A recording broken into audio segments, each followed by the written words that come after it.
Daily లైఫ్లో మనకి బాగా యూజ్ అయ్యే 2 ప్రొడక్ట్స్ చూద్దాం. సో ఈ వీడియో చివరి వరకు చూడండి. నచ్చితే ఒక లైక్ చేసి మీ ఫ్రెండ్స్ అండ్ ఫ్యామిలీకి షేర్ చేయండి. అలాగే వీటి లింక్స్ కింద డిస్క్రిప్షన్లో ఉంటాయి, ఒకసారి చెక్ చేయండి. అలాగే ఆన్లైన్ షాపింగ్ ఆఫర్స్ డీల్స్ ఎప్పటికప్పుడు మీకు అప్డేట్స్ కావాలంటే కింద గ్రూప్ లింక్ ఉంటుంది, జాయిన్ అవ్వండి.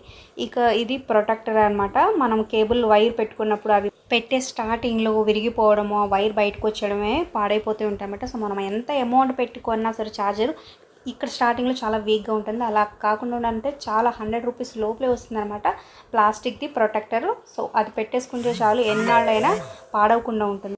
ఇక ఈ ఐటెం చాలా యూస్ఫుల్ అనమాట. మనం దుండు జనరల్గా చూస్తాం, చాలా మట్టి పట్టేసి ఉంటాయి. అంటే పైన కవర్ క్లాత్ వేసి మనం ఉతికి పెట్టుకుంటాం, కానీ అసలైంది దానికి అటాచ్ చేసి ఉంచేస్తారు. కాబట్టి అలా కాకుండా ఇది జిప్ అనమాట, విత్ జిప్తో వస్తుంది. మనం దాంట్లో క్లాత్ లేకపోతే మైక్రో ఫైబర్ కానీ లేకపోతే దూది ఏది కావాలంటే మనకి ఎంత హైట్ కావాలంటే అంత అడ్జస్ట్ చేసుకోవచ్చు. చిన్నపిల్లలకి అయితే తక్కువ పెట్టచ్చు, లేకపోతే ఎక్కువ పెట్టచ్చు. అలాగే మనం వాష్ చేసుకున్నప్పుడు చేసుకోవాలనుకున్నప్పుడు అది తీసేసి వాష్ చేసుకొని మళ్ళీ దీన్ని లోపల పెట్టేసుకోవచ్చు అనమాట. చాలా బాగా యూస్ఫుల్ అవుతుంది. కింద డిస్క్రిప్షన్ లింక్ ఉంటుంది, చెక్ చేయండి. Like, share.